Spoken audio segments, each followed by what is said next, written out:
We certainly can get a roll call. Let's see. Melissa Boban? I'm here. Okay. Alderwoman O'Neill? Here. Alex Porter? Here. Lindsay Spencer? Here. Alderman Weggie? Here. Okay. Committee is present. All right, thank you. Any comments on the agenda tonight? Or can I get a motion to approve it? So moved. Second. All in favor?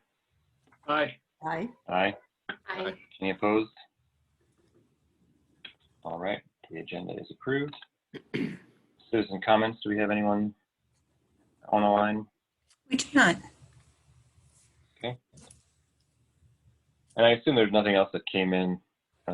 Is this also the time when if people were to, email or call in between meetings that those are brought up by staff potentially? If that happened? Does that happen? Not too often, but I Okay. sent anything, so we're okay at this point. All right, so moving on to the reports. I don't have anything to report. Any other committee member reports? All right, Mr. Weggie, go ahead. Yeah, just one thing. Kathy O'Neill had asked us to take a look at, with the new recycling bins in Brentwood Forest. I know there were some issues with the boxes not fitting into the smaller bins. And so we talked about that at Public Works. And so they clarified that as long as the boxes are broken down, they can put them underneath of the recycling bins and our trash guys will pick them up for recycling. But we did want to reinforce the OOPS stickers, as we call them. So when people are putting non-recyclable items into the bins, they can contaminate the whole load, and which requires the whole truck basically to go to the landfill. And so we did reinforce that we do want our trash team to continue to put those on and enforce the right kind of stuff going into those bins. So Kathy, I meant to send you an email, but I thought I'd bring it up here in SUSCOM, just the outcome of that conversation. This is fine. I'm writing to disseminate that as you speak. Okay. And then also just excited that we're getting a chance to take a look at the event building. This is really going to be one of the most significant items in Brentwood bound. And I'm excited for Sustainability Commission to weigh in on some of the choices we're trying to make there and bring the expertise in on decisions we're making there. So that's it. Thank you. All right, thank you. Anyone else? All right, we'll go ahead with the staff report. Eric? Thank you. Hopefully everyone's doing well today. Just a couple things. We actually updated a couple things this morning too. So if you didn't have a chance to look at it, but just a few things. So the St. Louis Zoo Spring Peeper Conservation Project, the city has agreed to be part of the St. Louis Zoo survey. So basically by agreeing, we're allowing them to come into Brentwood Park and set up all their, be one of their 12 monitoring sites. So they're going to install audio monitoring devices in order to capture the mating call of each frog to see if the spring peeper is in Brentwood Park and basically following down Deer Creek. They're also going to follow up with some visual inspections as well, so they might be back there as well. Again, we think it's a good partnership with us, and really the partnership is for just letting them do it. But we're happy to be a part of it and happy to let them do it. So any questions about that one? Is this the first time that they've asked us to Berlin? In my tenure, yes. So. Yeah, no, I think it's great. Great. Then the Confluence Trash Bash, April 17th to 24th. This is something that Dan and Public Works actually helps out with primarily. The city's been participating the last couple of years. We usually designate a site. It was Oak Tree Park last year. And basically participants come out and help clean up some trash around the different parks. This week, I think this year for social distancing and COVID, they're expanding it to a week-long program. And so again, we will designate Memorial and Hanley Park as in the surrounding creeks as the designated cleanup sites for this year. Great. So Eric, that'll be on those dates listed, just coming up in April? Yep, April 17th through 24th. Okay, good deal. I know we had done that in the fall down there at Oak Tree Park, and we had friends that we did it with messaged again a few weeks ago about the upcoming spring one. And when I looked at the time anyway, there wasn't anything. It was mostly like a lot of North County and West County, but I'm not sure if it was the same dates or not, or maybe they've added more since since they initially announced it. I think so. I know Dan was going to submit the city as in the sites for as part of the trash bash. So it's not up there yet. I'm assuming we'll be doing it very shortly. And does that include the creek? You mentioned waterways, so cleaning up all that area. Yeah, they primarily try to do the waterways. And again, Dan can jump in too. Now we give them the areas, basically the parks and the natural areas and the waterways for whoever wants to do it. I believe Alderman O'Neill got down in the creek last year or in the fall. Hopefully had a lot of fun doing that. Lots of trash. Yes. Fortunately. Just a quic update, a couple updates from Janet, who couldn't be with us right away, but we held a electronics recycling event this past weekend. We collected over 18,000 pounds on 24 pallets of e-waste. So it was a good event and a lot of people took advantage of it. So that's wonderful. In the update report, there's information about the city's recycling guidelines on the website and how you can access that just for kind of your information to kind of look at it when you have a chance. And then lastly, the Gross Solar 2021 update. Last week, Gross Solar offered their first Power Hour for 2021. The city is going to be co-hosting an upcoming Power Hour either on April 14th or April 22nd. So the city, Janet's taking care of that, but it's a way for us to be part of the Gross Solar St. Louis program. So look forward for that one. That's it. I'll be talking a lot tonight, so you don't want to hear me anymore anyway. All right, thanks, Eric. All right, moving on to old business. And the first item is the Climate Action Plan and the Brentwood 2020 presentation. So that is me. I'm going to share my screen real quick.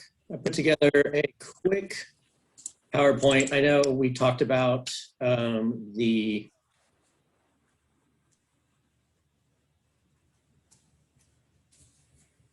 computer. There we go. Let me go back. I know Chair Kemper discussed or asked about the Climate Action Plan, something that we put together in 2014. It's one of those things where it was a good reminder for the city that we had this in place and kind of want to go through a little bit of the plan. So in 2012, the Board of Aldermen passed Resolution 996, which authorized the city to participate in the Regional Environmental Internship Program with Focus St. Louis. The program funded an intern position for the completion of the greenhouse gas inventory and the creation of the Climate Action Plan. So that was presented to the board in May of 14. So it took a little bit over a year to get that done. Again, this is just basic stuff that I picked up from the plan and stuff we all know, but obviously we're doing it because scientists have long been concerned about what's going on with the greenhouse gases. US temperatures have increased 1.3 to 1.9 degrees since 1895 and could increase 5 to 10 degrees by the end of the century. And with that, sea levels projected to rise 1 to 4 feet by by the year 2100. So again, not good, which is why we're trying to do things like this. In Missouri, these were just some horrific facts that I found in our plan that's made me really sad. But Missouri per capita emissions are 20% above the national average, and we emit more greenhouse gases than the entire nation of Japan. So go Missouri. American Lung Association ranks us as one of the 20 worst for pollution and third worst for environmental air quality. And again, by 2050, we could see degrees of over 95 degrees additional 20 or 95 degrees additional 20 to 25 days each year. Not quite as bad, but as bad. And we're taking steps with our own bounds. So I threw that on there. As we've seen 500-year flooding twice since 1993, and quite possibly a third time if the last one was close enough. So again, good stuff, hard stuff. So what the Climate Action Plan does is it basically conducts what we committed to do for the city is conduct a greenhouse emission inventory, which is what the intern did. So we did that. So everything in green is what has been done. We established a greenhouse gas emission reduction, 10% reduction by 2010 or by 2020, sorry, and 20% reduction by 2040 is what the Board of Aldermen at the time made as our targets. Developing an action plan, which is what we did as far as the climate plan. And the climate plan used a lot of the focus St. Louis stuff, which is commit, assess, make a plan, implement, and then measure success and celebrate. So we're kind of in that implementation phase. We're trying to implement those actions. To be honest, as I've talked to Bola and some people, the plan kind of lost its way a little bit. And so it's kind of a good reminder and a good way to get back on track here. So again, just some basic things. What the plan showed, what the study showed, is that Brentwood, using the baseline of 2010, Brentwood emits over 200,000 metric tons of carbon dioxide equivalent. The built environment accounts for 81% of that. And to reduce it, we would need 187,000 acres of forest to sequester that. So that's kind of what we're battling right now and why we're trying to reduce it. If you look at the local government operations, so that's the stuff the city itself emits, we're in better shape there. We only contributed 3,200 metric tons, which is less than 2% of total emissions. And compared to other cities, we're below because they're usually about 3 to 8%. So either one, we're doing great, or two, our built environment is just doing so much more than other cities' built environments. The report didn't really talk about that. Ooh, let me go back. One of the things you see, as far as the local government, is building electricity accounts for 63% of that. So most of what we put into the emit is from building electricity. So if we can figure out that one, we'd be in pretty good shape. Vehicle fleet is the next one. So again, that's something you can easily kind of look at. Street and park lighting. The employee commutes might be a little bit more difficult to figure out, but that's kind of where we're at right now. So the plan basically separated, and I don't know if you guys had a chance to look at it and stop me if I'm just repeating stuff you've already looked in, but it looked at basically different parts and things like close related fields. So preliminary actions, the built environment, things like that, strategies and steps. And so what I'll do quickly is kind of go through each of them. So the preliminary actions I talked about is the first thing, again, what you see is in green is stuff we've already done. In blue is stuff we're currently working on. In red are things that either we can't do anymore or have to mitigate in different ways just because of different things. And I'll explain those as we go through. But the first was to adopt the emission reduction target, which we already have, and we've talked about that a little bit. The next, which is amending the city action plan. Well, the 2006 comprehensive plan was replaced by the 2020, Vision 2020 for the city of Brentwood. So we could amend to that, but we really can't amend to the old plan, which we're no longer following. The St. Louis High Performance Building Initiative, which was a 25% reduction by 2020. Again, it's 2021, we missed that. So that's something we can't do, but again, we can work on that for the future. Sign the U.S. Mayor's Climate Protection Agreement. I put that in green, although I double checked earlier today and Brentwood's not listed. So we'd have to kind of figure that out. Bola thought the mayor had signed that at the time. So we either need to make sure that we are in there or sign, we can sign it now if we want to. And then enroll Brentwood as a Missouri Clean Energy District. Basically this would make property owners eligible for property as clean energy financing. So when new buildings come on board, they would, if we're a clean energy district, then they'd be eligible for some financing. So that's the benefit of that. As far as benchmark marking, the idea is to perform full updates every 5 years. Well, our first 5 years was in 2020. Obviously, with COVID, we didn't quite get to that, and that's something we could probably work on this year or next year to kind of make sure we get back on track. And then also to kind of perform a full audit of the municipal buildings, make sure we continue to do that on an annual basis. So lastly, as far as this was established oversight. So congratulations, you guys are part of the citizen-led task force. So we were finally able to do that with the support of Alderman Wegge and Alderwoman O'Neill to get this commission going to kind of help staff and then create a government employee green team. We do talk a lot about sustainability. The department heads, Janet Levy, who's in charge of what we do with the green building councils and all that stuff. We don't have an official team. So if that's something that you guys thought would be important, we can obviously work on that. As far as policy planning, a couple of things, again, the first one was to follow the 2006 comprehensive plan, which we cannot do. We could change that text to the 2020, and really what it would be is to amend it. And the thing that the plan talked about is how the 2006 comprehensive plan used zoning practices, mixed use zoning, improve transit, pedestrian options within the city. And that's stuff that is reinforced again in 2020. So it's not that we couldn't do it, we just have to kind of change the wording a little bit. Closely monitor energy costs.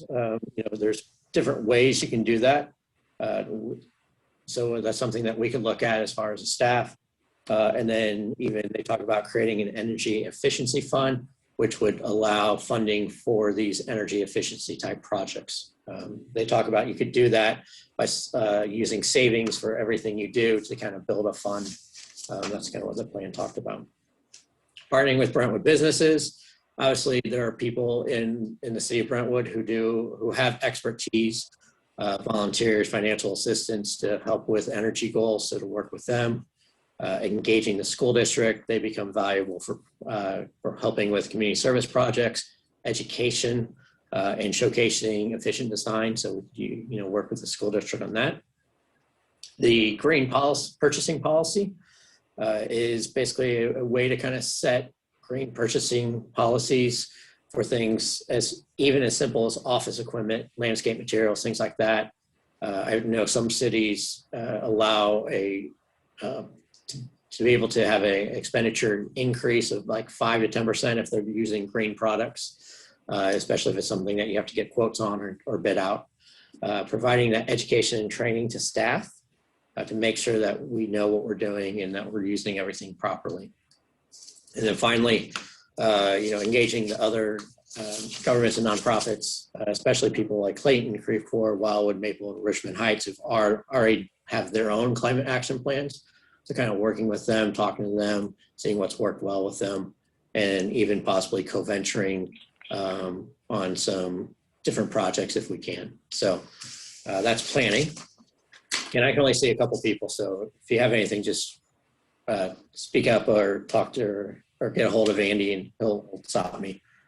The next is the community built environment.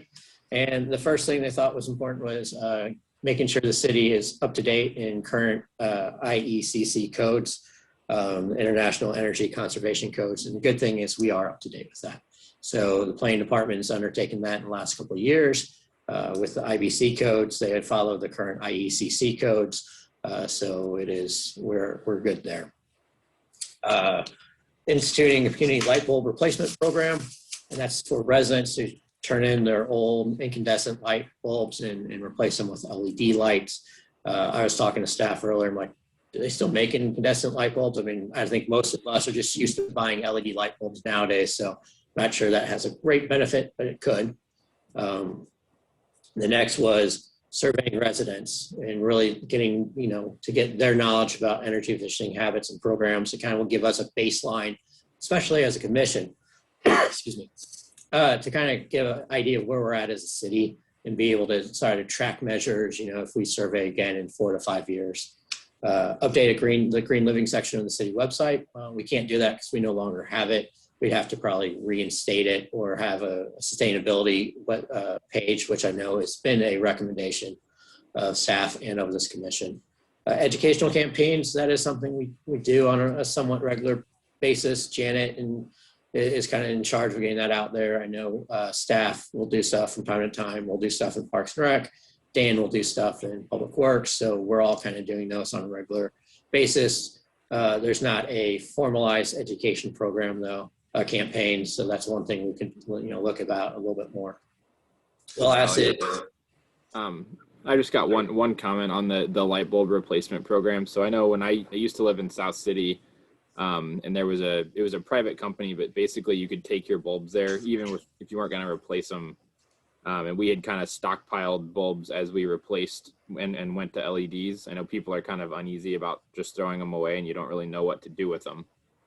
So that could be, even if it's not replacing the incandescents with an LED, at least giving people an outlet to, take their box of old bulbs. I mean, I know we found it valuable just because we didn't really know what to do with them. So just kind of another note. Yeah, that's a great idea. I mean, when we talk about even different type of recycling or, give backs or things like that, we've talked about recycling as a commission before and different types of recycling. This could be a very similar type of recycling program, except for we're taking them somewhere to be used somewhere else or, to be properly. So I will jot that down. Thank you very much. Yeah, and I'll add in, I think, we have obviously talked about a lot of these types of, programs for different types of, materials, and we talked about the paints and the chemicals and stuff.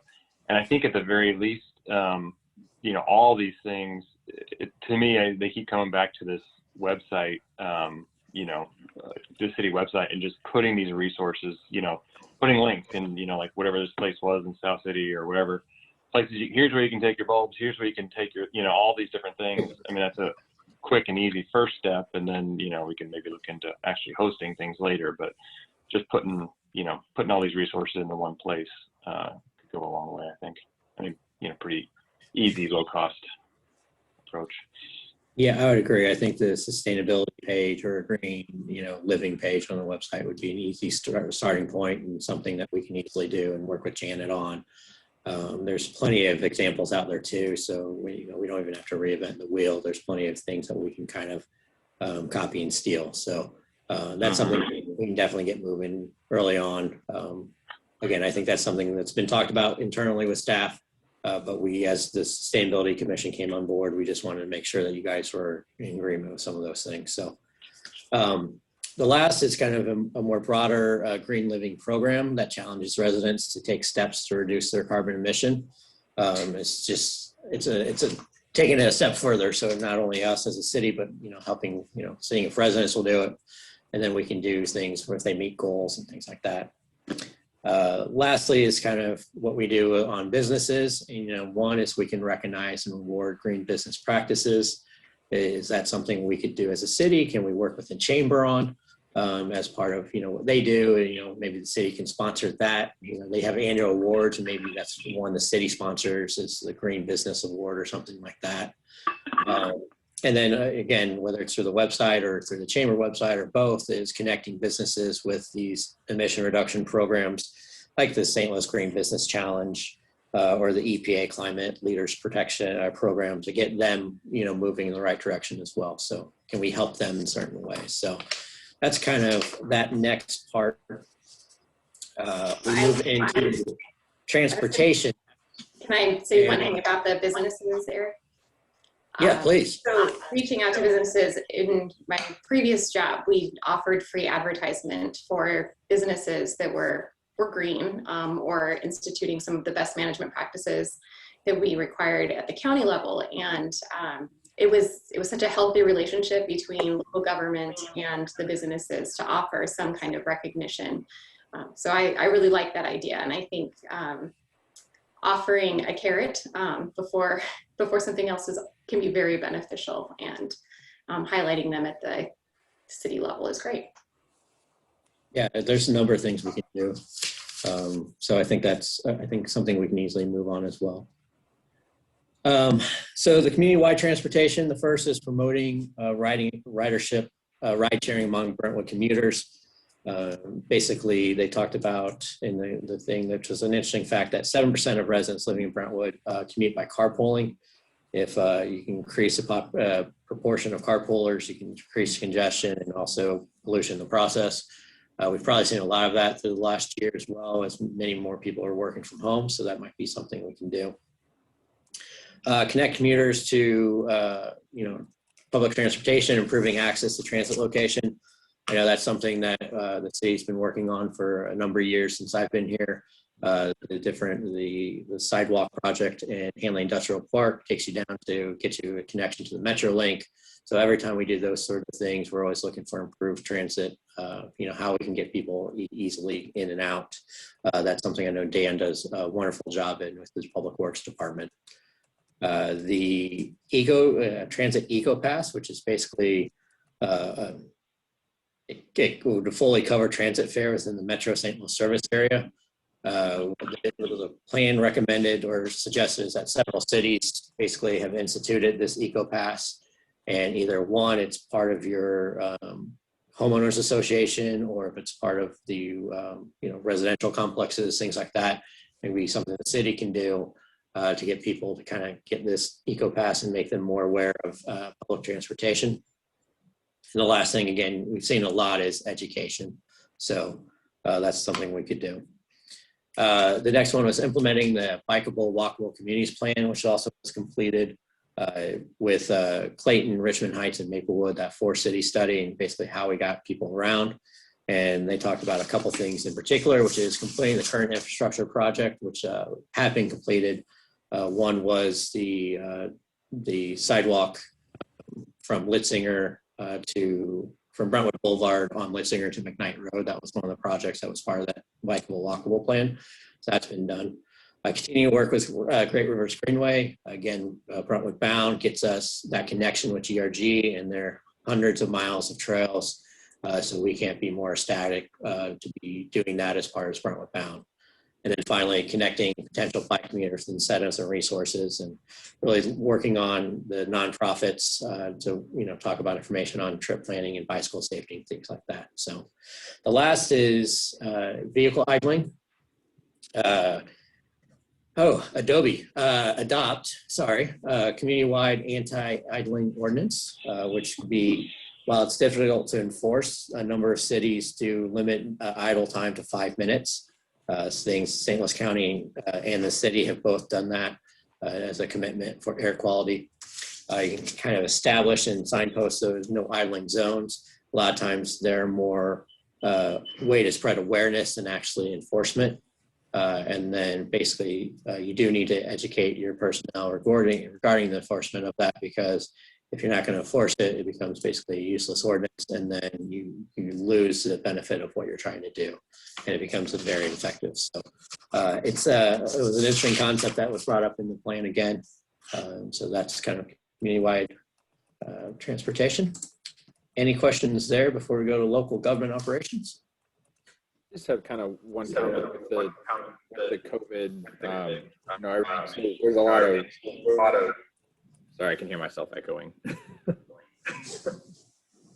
So, with a lot of the curbside kind of thing, at Home Depot, a lot of people will sit there and idle their car the whole time. We can work with them. And on their pickup signs where it has the parking spot number, make a no idling or something like that too. Just a thought that just popped up. That's a good one, especially as you said, as the curbside has become more and more prevalent. It's probably not going away. So, So let me jot that down. Great. So moving on to the local government operations, this is what the city can do. And the first is, perform an energy audit of municipal buildings. Obviously, there's a lot of different companies that will do that for you. The city hasn't done an official energy audit. Typically, we'll look at those type of things when we look at improvements to a building. When we did the renovations here, we obviously did a quick energy audit of what going from basically incandescent to LED would help. Payback, we did a lot of payback sort of stuff when we did the rec center. But we could do that with the other buildings. And then once you do them, you have to implement those recommendations and then educate staff again. Make sure, hey, if you're leaving for lunch, maybe, sleep your computer instead of letting it run for that full hour, those type of things. Working with the planning development department to kind of adopt a green construction policy that basically talks about renovations or certain square footage must meet external criteria, ensure long-term efficient operation. So not so much saying that you have to go LEED, but kind of the idea of working into the green policies into construction. Installing solar panels on municipal buildings is something we continue to look at. I probably should have made that blue. We've tried that here in different type of programs. We've looked at different other places. So that's stuff that we'll always continue to look at, especially now as we move forward and the payback is a lot better. The high efficiency lighting in municipal buildings, we are 100% LED here at this building, except for two storage rooms, but everything else is LED. City Hall, the first floor is now going to be completely LED by the end of April, Dan said, as they're finishing up that project.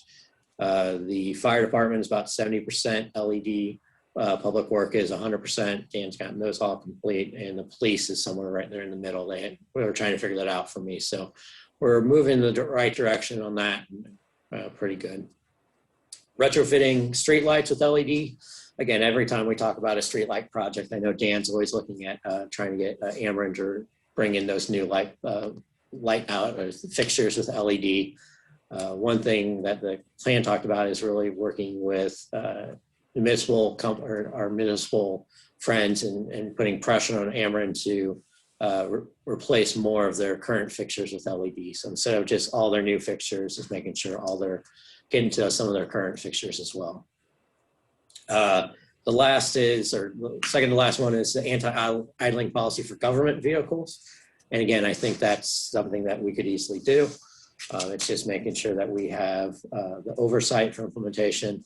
And as far as installation of telematics to city vehicles, I should put that green because we do have that capability on most of our vehicles now to run those sort of idling time reports so we can see how we're doing.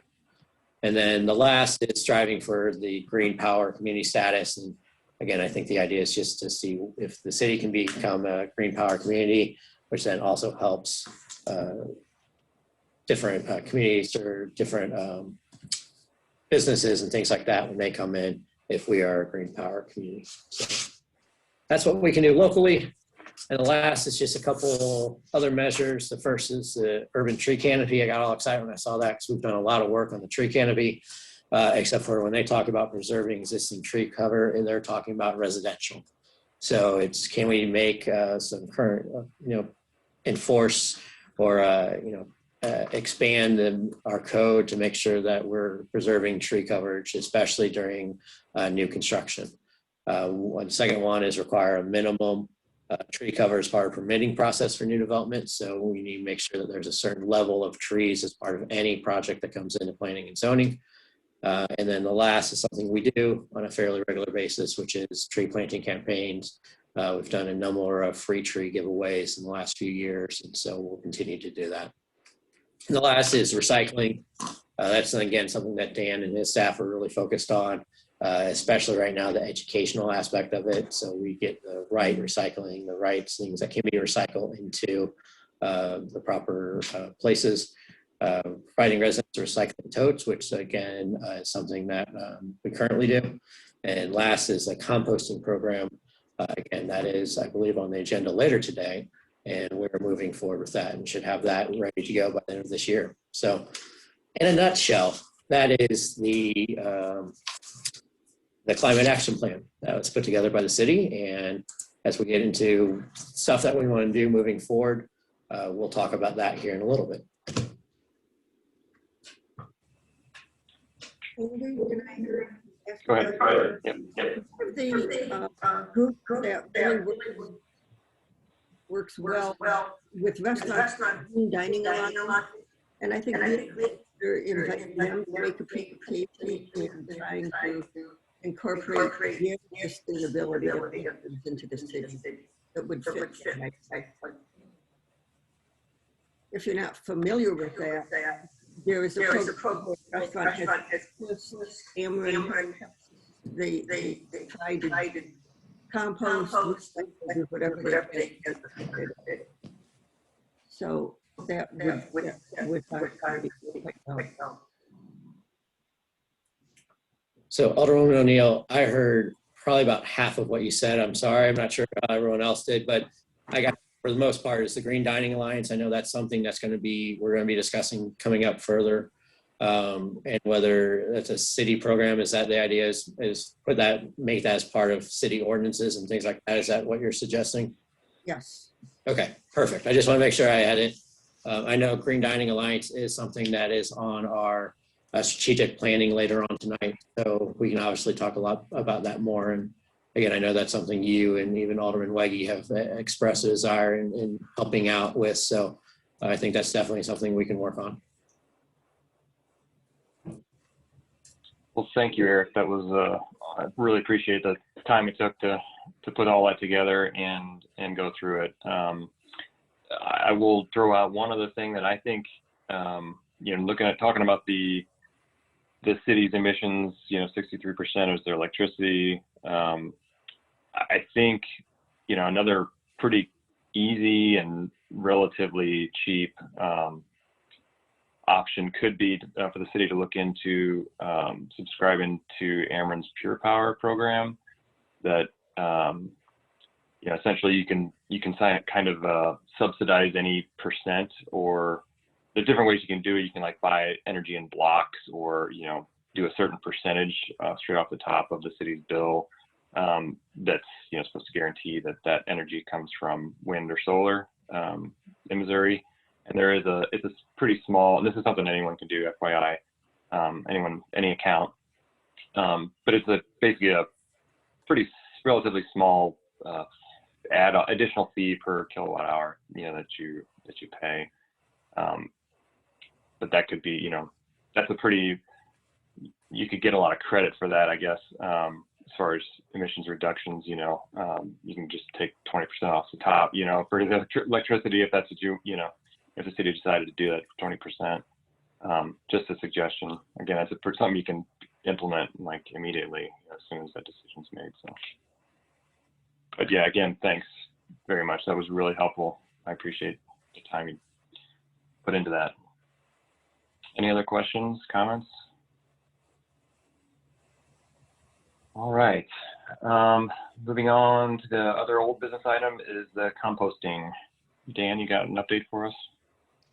Yes, since the last meeting, I did some research, kind of whittled down my favorites as far as the compost tumbler, the collections pail, and a few other things. So I know you can't see it here, it's on the desk, but kind of like QVC, I'll show you what we have.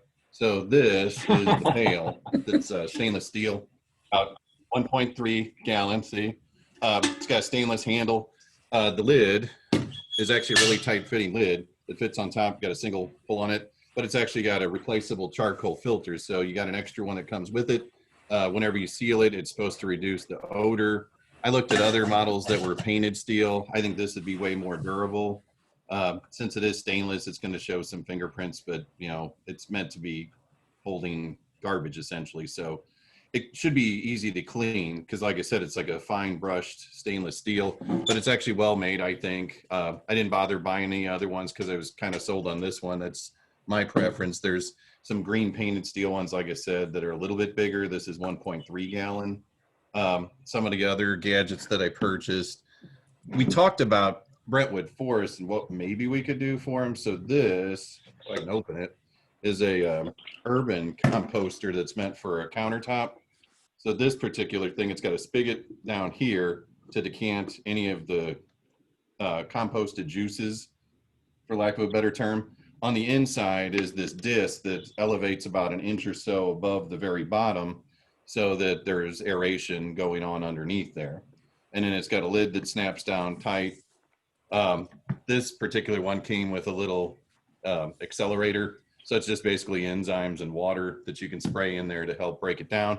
The problem I see, though, is once this is broken down into a soil, what do you do with it? I guess you'd have to use it for plants, flowers. I don't believe anybody has a garden or outdoor space there, so that becomes a challenge. I know Brentwood Forest is supposed to talk about it at an upcoming board meeting and figure out, could they have a pit somewhere, assuming people do the right thing and put the correct things in there. Well, now you'd have to put it in a larger pit as you collect these and fill them up. I don't know where that is, real estate wise, and if it would even be approved by them. But that was like for phase 2 I was thinking of. So, and then the last thing, let's see if I can turn this. I almost need FaceTime. Okay. So we've got the 2 different composters. Move this like Blair Witch style, figure out which way to go. Okay. So we've got the green one, the green and black. This is the what they refer to as the hot frog. So it's got 2 different slidable covers, and inside you've got different little indentations that act to break up the waste. The big difference between this one and the other one, the all black one, they're both the same size. They're both made out of polyethylene with UV inhibitors, so you can leave it outside and don't worry about the sun degrading it, since it's got something in there to keep it from breaking down like regular plastic. Both of them, like I said, same size. This one that I have my hand on, it's just galvanized steel. The other one is both galvanized and painted. That's the green paint. The big difference, though, between them, other than the black one is a little bit cheaper, is that the black one, when you rotate it, it rotates on a single axis. So even though it's got a baffle on the inside, so you've got 2 different chambers, the plus would be that you're adding stuff. The little clock would be that you're waiting for stuff to break down. But whenever you put stuff in here and turn it, the whole contents are going to flip. Versus this other one, see if I can get back. This one, you can rotate each one independently. So if that's your preference, this would be the one that you'd want. The only other complaint that I heard with the black one was that you got to be mindful that whatever decomposes seeps out through the vent. So there are vents located around it. I couldn't really zoom in on it, but as it degrades, they call it compost tea. You should probably put like a bin or something underneath it, because it's going to have this liquid that seeps out. I would not recommend putting it on a deck or something like that unless you want your deck to stink or get stained up. So that's pretty much it for those. I don't know if you have any questions. Like I said, my preference would be the hot frog. It is more expensive, but if you want to tumble and keep those 2 chambers independent. And the other big thing is that the black one has 56 screws. So even though they're galvanized, as an engineer, I think they're going to corrode. It's going to corrode. The panels are going to come apart, versus the other one, it's shipped all integrated together. It's all molded together. The green doors are slid in there. There is no screw other than in the frame. And the axis slides through the molded piece that's, got an annular space for the axis to go through. So that's my opinion. I don't know if anybody's got any questions on those. I put together just a real simple slide to show the difference between the 2. So again, that was my take on it. And then the only other thing we need to do as a group is figure out when we want to do the workshop. I did reach out to Jean Ponzi. She said she prefers a weekday evening. She could do it during the day, but she thought more people would participate in an evening. And the other thing was for a fee, which of course I would pay for it through our budget, would be that she could record it and then post it on the website. So if you didn't get to see it, you can go to the website, click on it, and watch it however many times, till you get the hang of it. But it's basically composting 101. So that's pretty much it in a nutshell. I just have one comment, I guess. So you mentioned that the all-in-one seems to leak with the compost tea. And I think, if for us just kind of starting this out, I think, if someone got that, and put it on a deck or out, even on a driveway or something, and then saw that, I think that would be a big reason for them to, say, okay, well, we tried it, that didn't work out, and then, kind of back out of the program. So I think it would kind of put it at risk. It gives people you could really, stain a driveway or a deck, like you said, or something like that with it. Yeah, because the other one, the vents, the hot frog, they're on the outer portions, like closer to the axis. So it Mhm. lets air in, but if there's a liquid on that bottom, it's going to stay within there and stay within the soil. Because they do recommend, depending on the humidity, you might have to water it. In the summertime, they said, if it's sitting out in the sun, it could take as short as 2 to 3 weeks for it to break down. Mhm. I don't really know if that's true. It's just from research, looking at Gardener Supply and other different websites. Um, but yeah, I thought I would probably go with that one. It's a little more. And then the other thing to consider would be, I know we said either $25 or $30 contribution. I didn't know if anyone had thought since the last meeting, if you had a real feel for one or the other. It's whatever you want it to be. Well, then I was also going to say, just talking about the bigger compost bins, the ease of putting them together. You said one of them has 56 screws. Is it, are we going to have the people that get them put them together? Is the city going to put them together and then people pick I it was up? actually going to put them together and deliver them like we do with the recycle cart. So if you called and said, hey, I need a recycle cart, they're shipped without the wheels and axle on there. So we put it all together and take it to your doorstep. So I thought we'd do the same with these. The one that's the green and black, that took about 10 minutes, to put together. The other one was probably like 40, 45. I So feel like that makes a big difference for your Yeah. staff as well. we didn't think anybody would, not to be insulting, but we didn't think anybody would want to tackle that other than an engineer or somebody, because Yeah. it's pretty complicated because it really takes 2 people. Once you're holding the sides and the baffle, you have to put those panels on one at a time, and there's 8 separate panels. To me, it was kind of laborious, and I'm like, well, I don't think the average person is going to want to do this, so we better do it for them, whichever way we go. Yeah, it really seems like the benefits of the more expensive one definitely outweigh the the cheaper one. Right.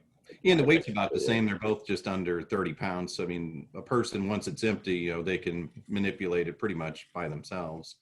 Yeah, that's, the only other thing I was thinking was that, we did look at bigger ones like in the 50 to 80, but those are difficult to find a double one without breaking the bank. Those shoot up to about $200.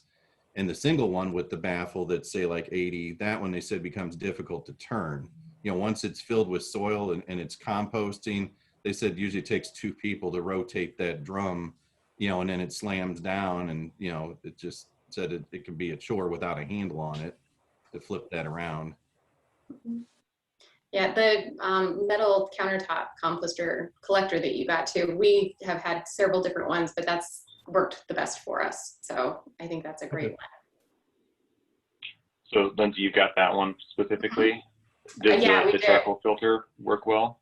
It does, and I Keep the probably order. got it about 6 months ago, and it has not smelled, nor have I changed the charcoal filter. And it holds enough, Good. like several days worth of compost, which is great because some of the smaller ones, I felt like I was needing to go out more regularly. So I think the size and the quality is great on that one. Well, Yeah, Dan, I think you did a good job.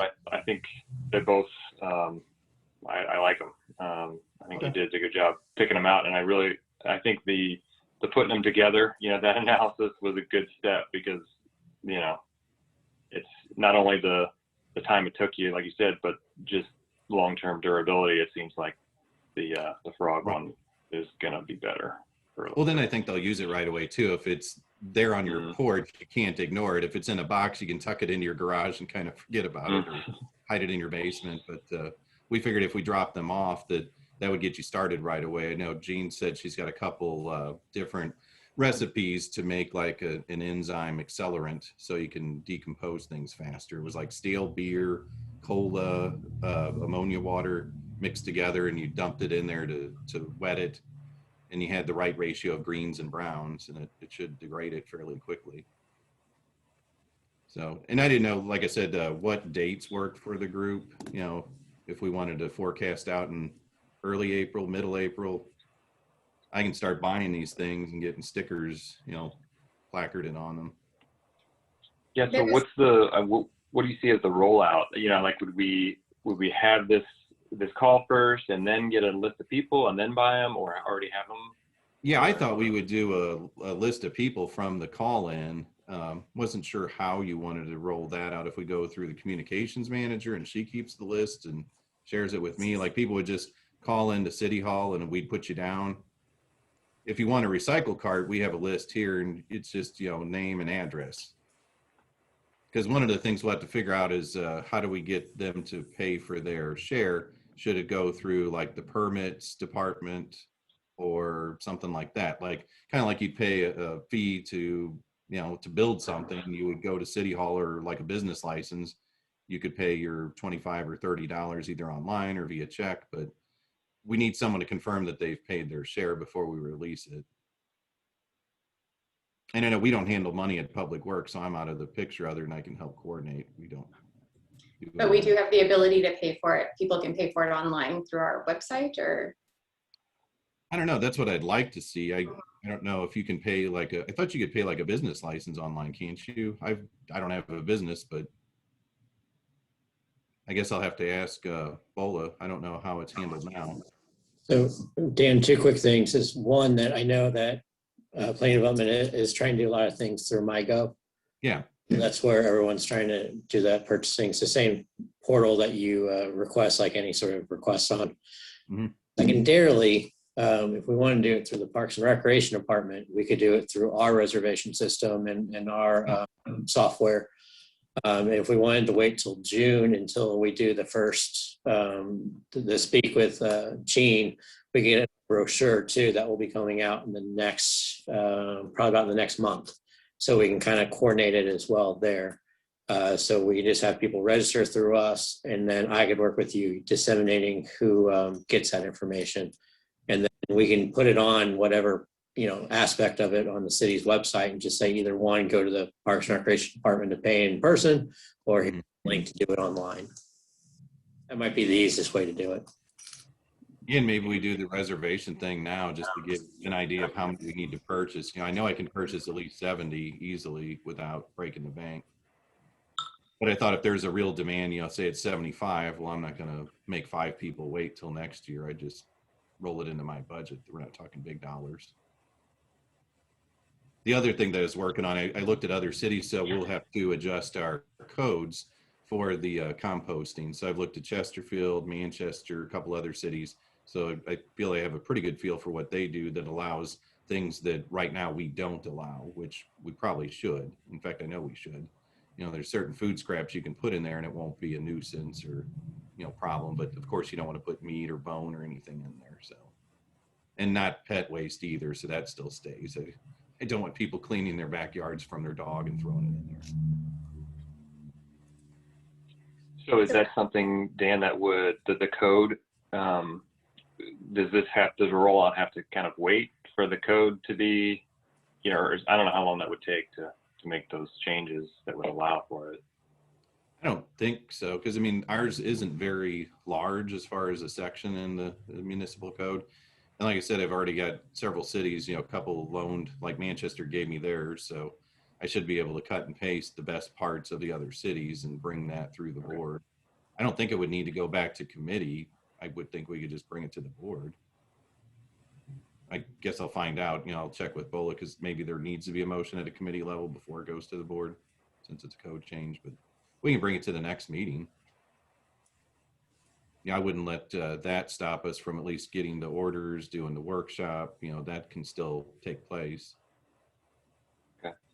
Yeah, I think even if that has to go through Public Works, that's not going to add a lot of time. No, I don't think so either. Yeah, we'll catch one meeting or the other. I would think either Public Works or Sustainability. Yeah.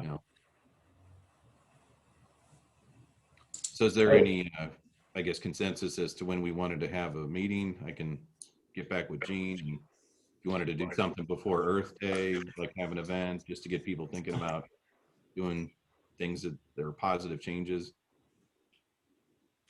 Yeah, that was in my head too. I was thinking that's April 22nd. If there's some way we can sort of roll that in, but I don't know. I'll let you guys, the city, staff figure out how, if that's reasonable, to try to get it done by then. It's only a few weeks away. I think we, with a few social media posts, we could probably get a good list of people.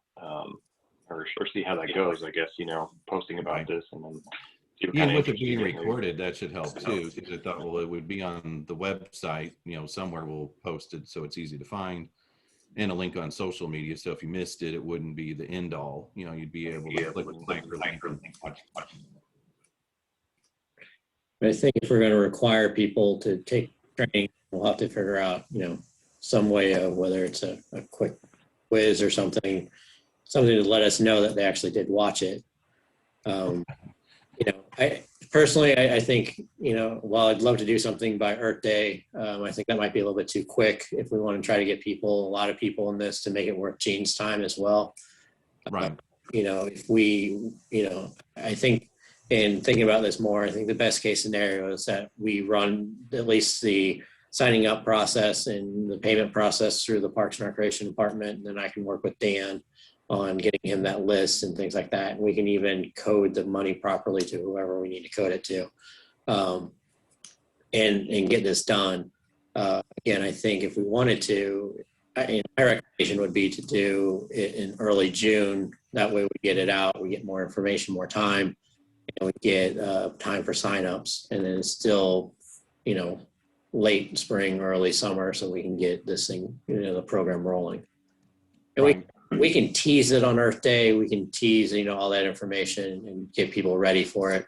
Because we can start the sign up part on Earth Day if we wanted to. Say, hey, coming soon is a composting program. You need to do this and this. We could do the rollout of the sign up on Earth Day just to get that moving. Okay. That sounds fine to me.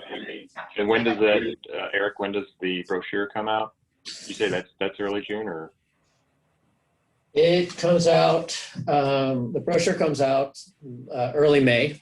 It's June, July, and August. And again, even though that's coming out, we can still tease that and get that online ahead of time so that we have that one ready. So we can work with Gene for a date, and Dan, we can work with, you and I can work on that, get the date, so that way by Earth Day we have something posted.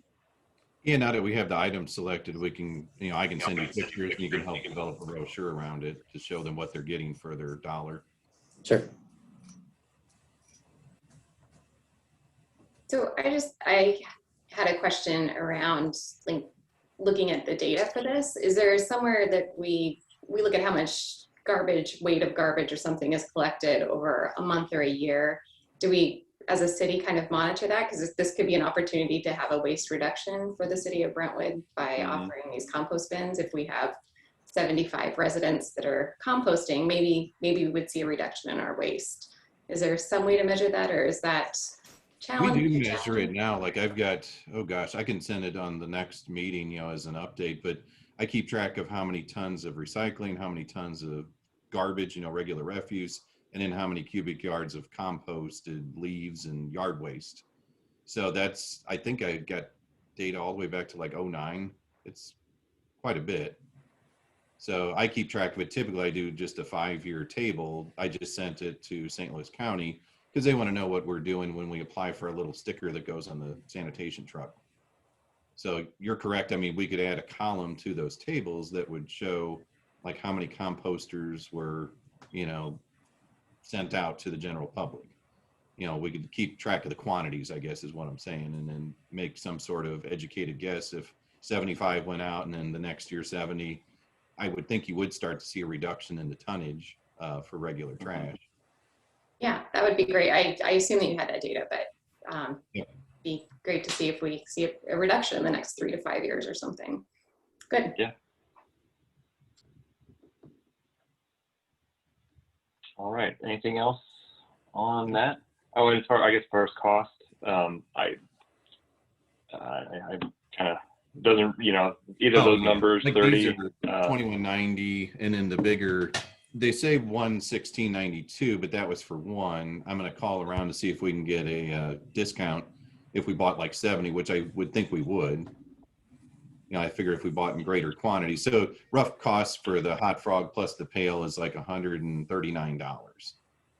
And if you had to pay $25 or $30, you're still getting something at over $100. You're basically getting over 75% of it comped, Sure. for your contribution. So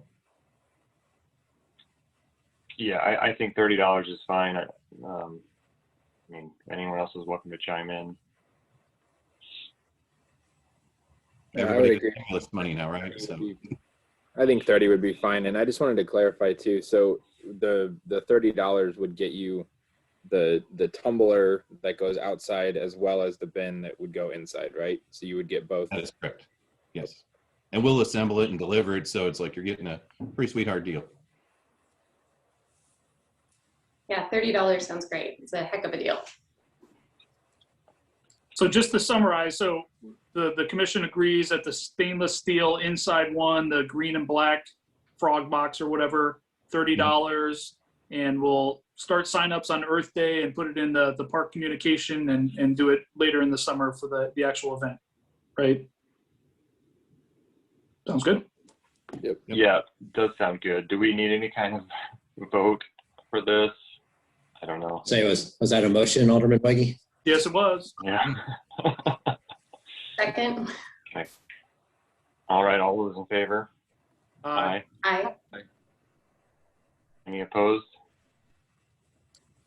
All right. Thank you, Dan. Thanks. All right, new business.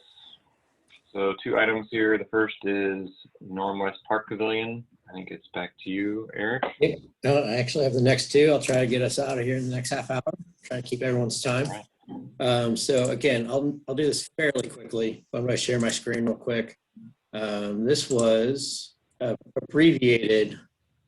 This is going to be an abbreviated presentation where what the Board of Aldermen saw at their last board meeting, and what we're going to talk about is specifically is about the sustainability aspect. So as you know, Brentwood Bound is coming in full force. Planning is going ahead. We started working on a design of a new pavilion for Brentwood Park. Started with receiving a grant for Municipal Park Grant Commission to help pay for it. You can kind of see where the location is. And again, this is a very quick little concept of the kind of the gateway concept, and kind of you see kind of walking through here onto the event lawn. The restrooms give you the sites, the playground and the ball field and the dog park. So again, this is just kind of the stuff we kind of talked about to begin with. A couple quick things, this is the kind of that gateway concept with some skylights. There's the bathrooms to your left, your main pavilion area on the right. The interior of the pavilion, a lot of glass, a lot of sustainable materials. Kind of the front, and one of the ideas, which I think the board approved at the last meeting, is to kind of open up this into kind of a wall system, so you really get that open. It becomes an indoor-outdoor, so you're almost walking out into the event, and you can utilize both spaces. Seating area, outdoor, that pavilion is it basically becomes the porch area, and kind of gives you that outlet to the scene. And that's kind of the east facing facade. So it kind of gives you the whole view of the pavilion. So that's the basics of it. And what we want to talk about is a couple things about the sustainable aspects of it. And so the very first thing is that the design team has been very cognizant of using natural and regional materials. So that way we're being sustainable and making sure that we're using those type of sustainable materials. They're going to be looking at high efficiency mechanical systems, HVAC units, and making sure the HVAC stuff like that. A high performance enclosure, an R-value enclosure, so it keeps that material inside and out. We will have operable windows for natural vegetation, and they're looking at some stormwater management, some rain garden design. So that's the stuff that's been designed into it already. Schematically, we are about ready to start design. So, we'll get further, we'll flesh these all out a little bit more. So the 2 things have come up that I know the board wanted us to come back to the Sustainability Commission and talk about a little bit is about solar panels and thermal heating. And so the big question on those is, what type of value will we get out of this, and will we get enough to make it, a good alternate to reduce energy consumption? So you kind of see where we're at. The roof-mounted solar panels there is the additional costs. There's a 25-year warranty, which includes all the stuff for electrical and for installation. And while we don't have it for sure, we think the payback is going to be about 10 years. One thing that got brought up in the commission or at the Board of Alderman meeting or the Public Works meeting, I forget which one at this point, is, looking at the aesthetics of everything too. Is there ways we can do solar that might not be on top of the pavilion? And so we're looking at those type of things too. So the other is the geothermal heating. And this is a larger ticket item. And the system's about 25 to 50 years.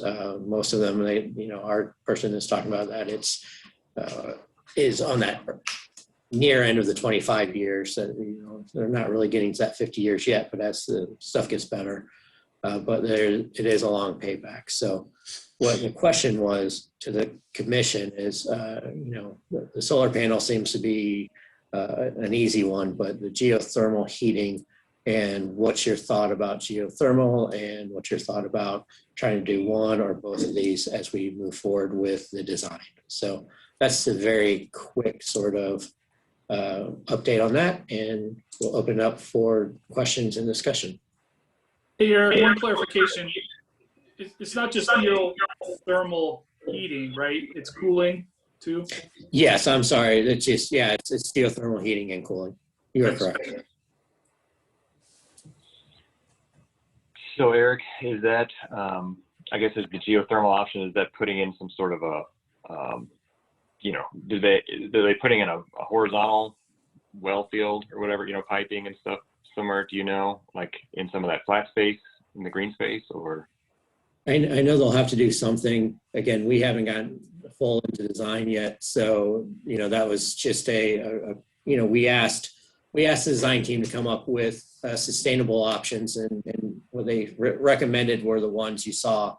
And then they had the questions on the last two. So while it's coming up, the design will have to come, I think they talked about going south through that pavilion toward the dog park.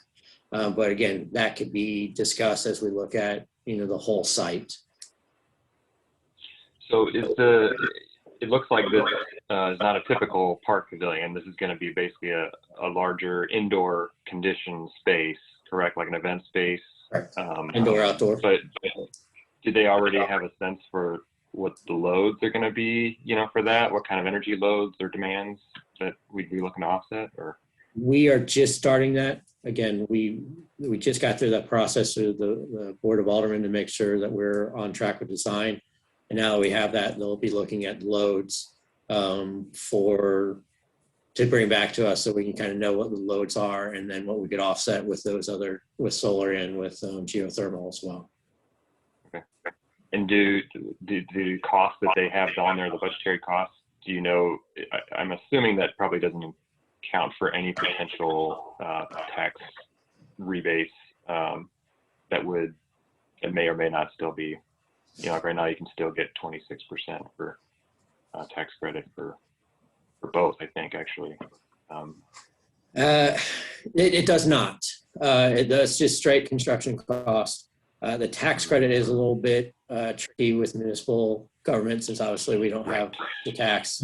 If I remember correctly, we actually have to sell those tax credits to someone so they can take the benefit. But again, there's also just, if we go that route, there's obviously the reduction of energy and reduces our electric load by doing it. So it's more the energy aspect than it is any financial aspect. Gotcha. Okay.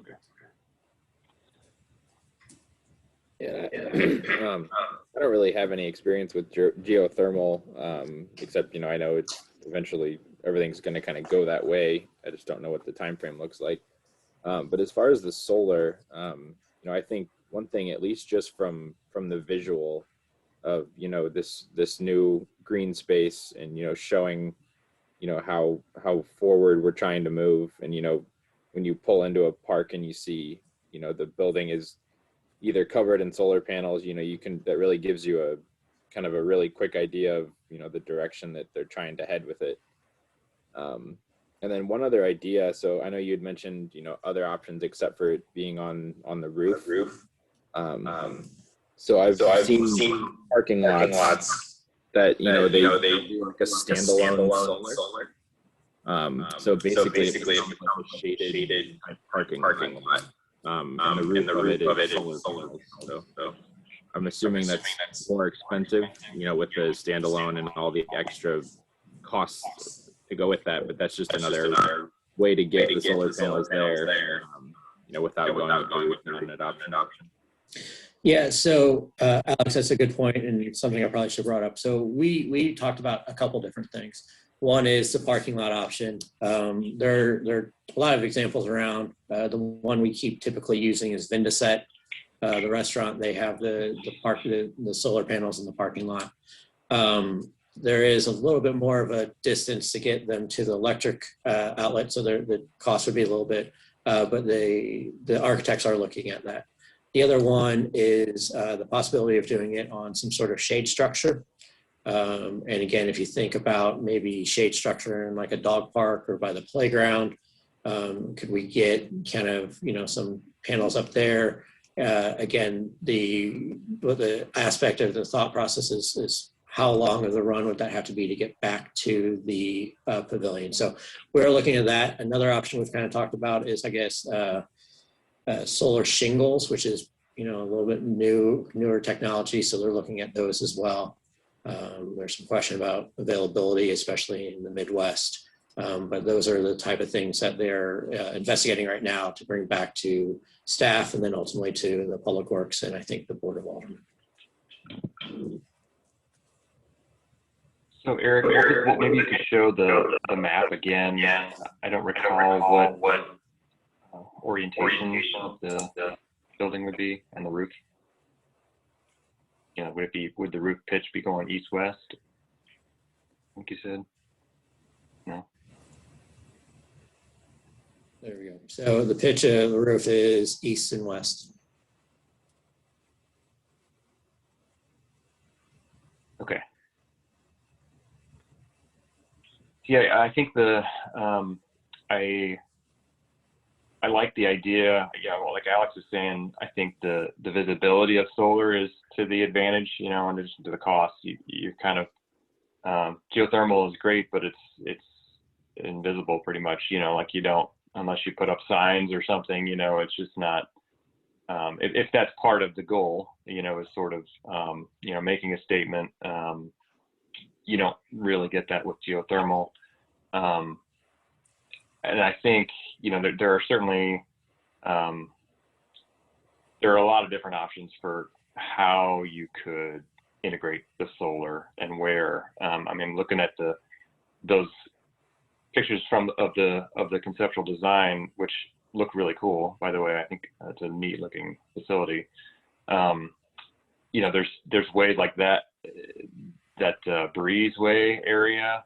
That whole middle section where it's just kind of a roof over the breezeway. Almost looks like they've got skylights on there now. You can put those. They've got bifacial solar panels that are basically just solar. That's solar cells that are sandwiched between tempered glass. It's like a structural glass panel. So it's mostly, it blocks most of the light, obviously, but there's some dappled light that kind of gets through between the solar cells. The zoo actually has a fairly new pavilion that's kind of roofed with these. It's kind of an integrated roof, but it looks really cool. It provides really nice, I think, natural light, and it's kind of integrated into, it is providing the roof surface, I guess. And so you don't have to, you're not like roofing it, you're putting on a roof material and then you're adding, solar on top of it. It's kind of, you are saving a little bit, I guess, without kind of doubling up.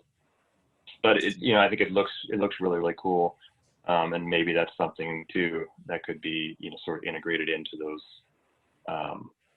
areas of the roof that are just over, the open air space, the patio areas, whatever. I know, and I can go back to that if people want, but I know that there's discussion about the panels at the zoo. The design team is helping out with the playground actually was the design team for that pavilion at the zoo. So we have some good help on that as well. So that's something we could actually talk about with them. One thing is that,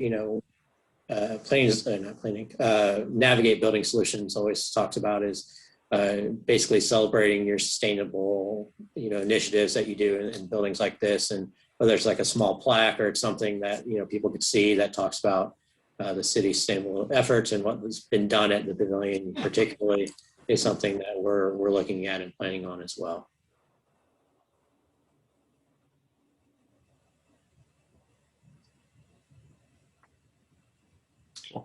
Yeah, this is Brandon. If we decide not to put solar panels on the building, say, nothing would preclude us from not doing additional things in the future. This is not the end all be all of, maybe parking lot, maybe covering the dog park with shade. There's lots of other things that we're going to talk about in the future. I think it's more, do we want to put solar panels on, and is notionally $125,000 worth putting a geothermal system in for a 1,100 square foot classroom, basically.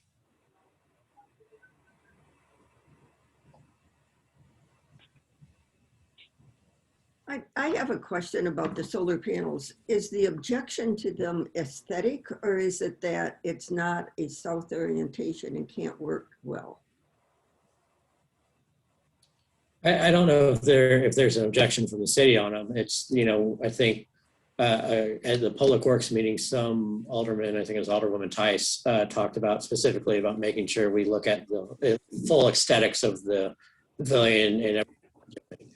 So I think if it was anything, it might be aesthetics. Alderwoman Tice has solar power at her home, so she's a big proponent of solar power as well. So I think she's just trying to, I think everyone wants to make sure that we do what's best for the site and the entire park. As more and more people use solar panels, I think there should be more appreciation for them. I don't see that they could be that objectionable. So sure, looking at alternatives is fine, but let's keep that under consideration too. So it Yeah, sounds like I was gonna say, I think the standard panels, some people, it just added on top of a roof. Some people don't like the look. I think personally, I think most people that would see those other ones, the bifacial ones, I think that's definitely an aesthetic plus. I mean, I think it would really add as opposed to, being neutral or even detracting to some people. And I will say too that as far as the east-west orientation, Alderwoman Tice can attest to this too, because she's got it on the east and west faces of her house. But I think it's something like, instead of doing it on the south face, single south face, if you do it east and west, you still get something like somewhere around 70 to 80% of the production that you would the south facing one. So it's still really good. And then but you typically do both. You do it on the east and the west, so that you get both morning and afternoon sun. And like I said, it would look if you did that breezeway, you kind of could take it all the way across, in theory, with those things. But so. If I can, that's all I've got. Yeah, it sounds like continue to move forward with the solar panel, and unless something comes back about the benefit of geothermal, then maybe that's not one we should pursue at this time. Am I reading that correctly? Yeah, the solar panels, the fact that they can be paid off so much more quickly. I think your slide said maybe after 10 years that would have been paid off and their lifespan is significantly longer. That just seems like a good investment. And I don't know enough about geothermal and how much it costs. So, and I don't mind seeing solar panels on buildings. I mean, just one more voice on that. I do think I give people credit when I see solar panels on buildings, and hopefully that would be the response our community would have for the city of Brentwood, that it's very visible that this is a high priority for us. So those are my thoughts. I'll second that motion from Lindsay. Okay. Which was to go with the solar and not go with geothermal. Correct. So Brandon seconded. All right. Everyone in favor of that motion, say aye. Aye. Aye. Anyone opposed? Very much. All right, there you have it, Eric. All right, so the last thing I had is I think we called it basically strategic planning. And so we've talked about it in the last few months about how does this committee set priorities and how do we decide what we should be doing moving forward. And so what I did was take a quick crack at a strategic planning sort of session that I've done a few times with consultants and stuff I've even done with my own staff. And so what I did was what we saw in the packet, which was putting together basically this sort of sustainable initiatives. So we can kind of talk about those and everything else. So I basically put them together in 3 different sections. One was what I call sustainability mission initiatives, which is stuff that was discussed last month as a group. Said, hey, I think we should do the pesticide yard signs. We should do city recycling center. And it seemed like they kind of came into 5 different areas or 5 different categories. So the community outreach, construction, commercial and residential, municipal operations, planning and policy, and then programs and events. And so, I don't know if we need to go through these a whole lot because we all talked about this last time. But when you guys looked at this, was there any questions, concerns? Did we miss any that people wanted to add on before I kind of move on to the next set of possible initiatives?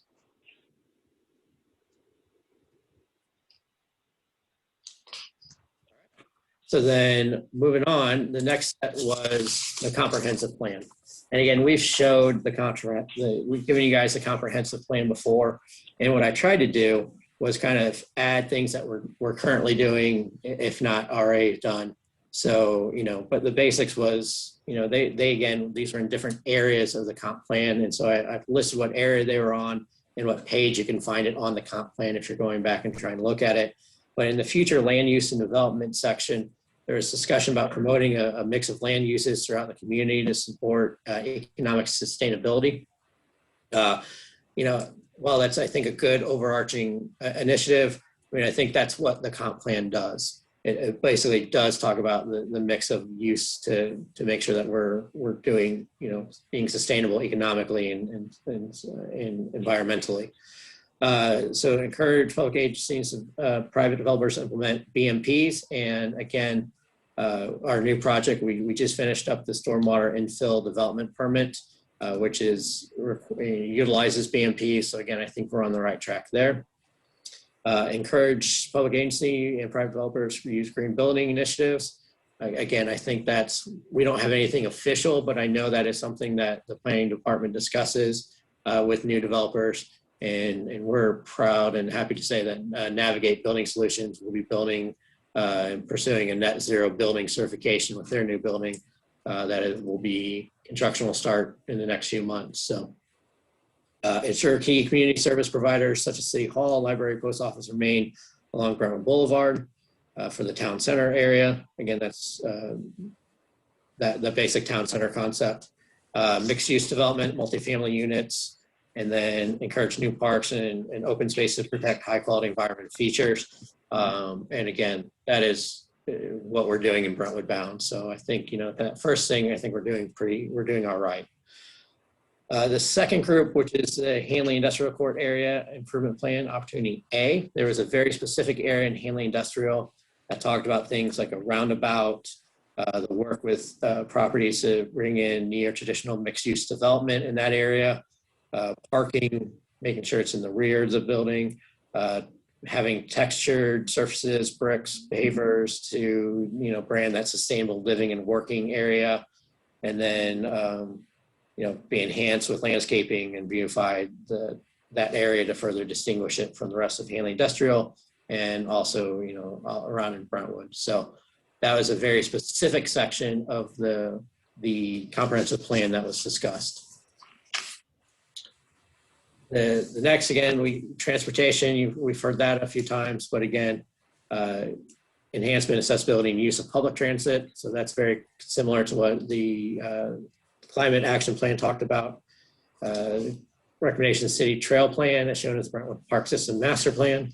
Again, I think we're doing a very good job with that with Brentwood Bound. The goal in the master plan was to connect the entire city through a network of trails. And by going with Brentwood Bound underneath Manchester, we'll connect Norm West Park and that whole area with the rest of town. And then with the intersection now, the new intersection at Russell and Brazil, which will be a T intersection, full intersection, we'll be able to connect basically that last area by Brentwood Park to the rest of the city. So that's going to be great that we're getting that done.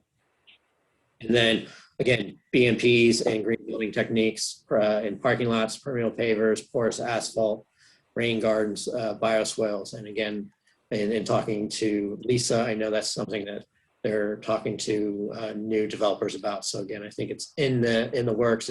I don't think we can color it done. As far as community facilities, again, it's kind of a repeat, but making sure we connect residential with community facilities. And again, we'll be connected. Every park, every area of town will be connected through sidewalks or trails and safe access. So I feel like that one is going to be done with when we finish Brentwood Bound. Utilize BMPs again. Consider obtaining LEED certification for municipal road operations. That's a heavy one. If that's something that this commission wants to recommend, that will be a change of practice for municipal operations. It's tough to get and to maintain, and not tough, but there's a lot going into a lot of paperwork and those type of things. That's why a lot of cities are going for more of that net zero, or even kind of that celebration of what they've done, sustainability, instead of the full LEED certification, which has become a lot of ways just you have to pay for something. Again, working closely with developers for construction. So that's something, again, we talked about already. And then in Parks and Recreation, working on, making sure we ensure high quality parks and recreation facilities, which is something we work on every year.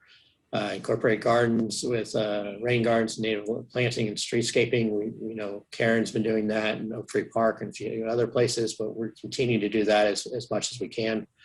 BMPs, when we do things, which is something we're doing. The new parking lot in Brentwood, Northwest Park will have pervious parking. So we'll be using those type of things. Again, continuing to encourage energy conservation techniques, solar, wind. So we talked about that a little bit tonight. And then again, community events and festivals at public parks to support quality of life. So that is just a quick rundown of what is in the comprehensive plan. Any question about those initiatives before I move to the climate action plan? All right. So the climate action plan, again, we kind of went through all this. I hate to bore you guys with another rendition of everything, but it is basically what we discussed during that presentation of the different things they recommend and what we should do. Does anyone want me to go into further detail of anything in the climate action plan? Okay. So the idea is that we have a lot of things. I mean, right now, if I totaled it up right and counted right, we have 84 different initiatives that the city could either be working on or things that the Sustainability Commission brought up. And the real question is, how do we prioritize? This is a lot easier to do in person, so I apologize that we're doing this through Zoom, but there's a great technique where you basically get a number of dots. A lot of times it's green dots or whatever, and you just go right up to the wall and you put your green dots on everything.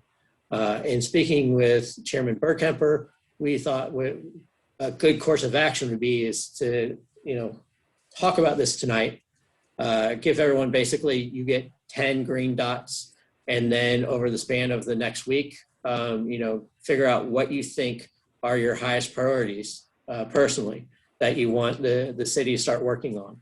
And you could put 1 dot on 10 different items, or you put all 10 dots on one item. And so that's how we really take a look at what we're trying to do. So I think if we're okay with that, and I'll defer again to Chairman Burkemper, but the idea is for everyone to take the time. We don't want to give you guys too much time because we don't want you guys to lose it and feel like it's kind of gotten away from us, but really kind of taking the time and saying, here's where I want my 10 dots to be, emailing that back to me, and then I can present that at that next meeting and we can have discussion from there. Because there are sometimes you do this and there's still just that human conversation like, hey, it's great, this is what we say, but you know, solar, no one puts solar, but solar really has to be at the top of the game. And so we'll have those conversations at the next meeting as well. Chairman Burkemper, did I miss anything? Does that sound what we talked about? Yes, I know you didn't miss anything, and yeah, it sounds good. I think, and yeah, just to clarify, these are virtual dots. We're not going to be sending out any stickers, but you know, dots or X's or whatever is easiest. You know, you guys can handwrite, you know, make a handwritten check on them and scan them, or you know, do it in Adobe or something. But just so it's clear, yeah, where you want your votes, I guess. The only other thing I would mention is, you know, I think there are, and I believe we do have, a lot of these do have some blanks, you know, blank lines in there, but feel free to add, you know, do a write-in if there's anything that's not on there that you want to encourage also, and that could be, you know, discussed more in more detail next time. And then time frame, I don't know, we didn't really decide on it, did we, Eric? I think, you know, we don't want to give people enough time to kind of, you know, give it good consideration, but,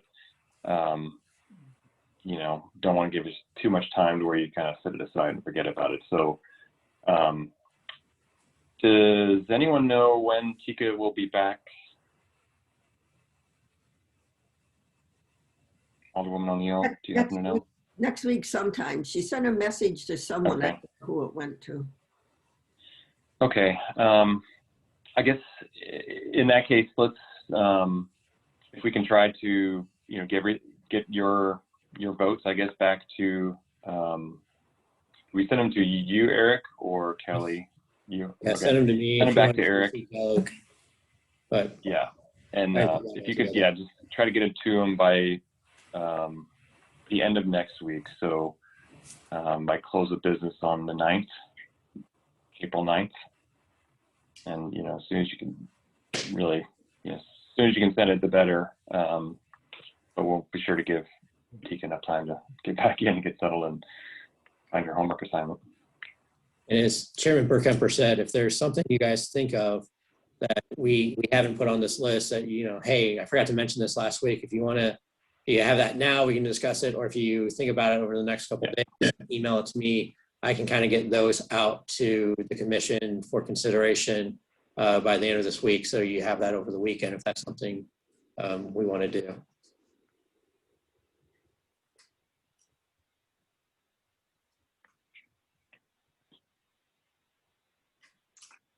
That's all I had on this one.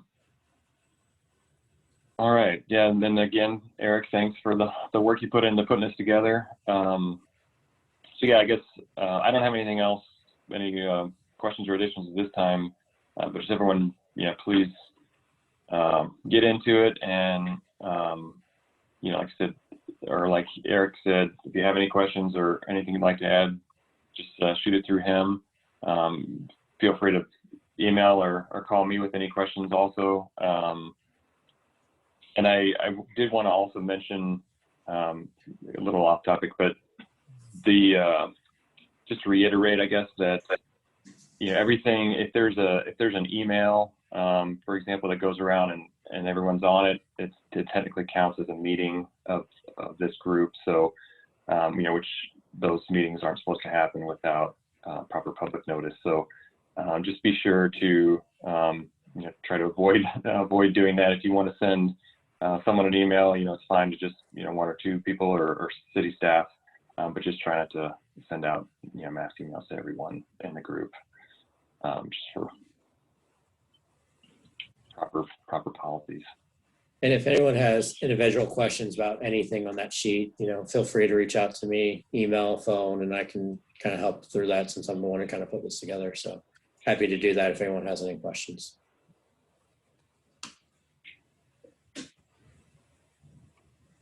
All right. Everyone clear on their homework assignment? Should be pretty straightforward. All right. Thank you again, Eric. Citizen comments. Kelly, do we have anyone else There's nobody there. call in? All right.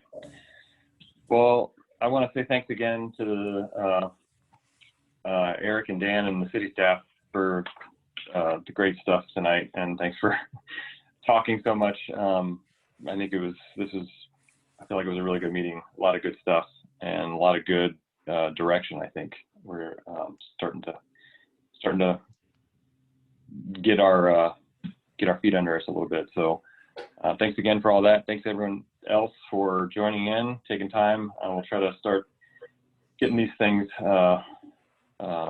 keep them to an hour if we can going forward. But we just got a lot of growing pains right now, I think.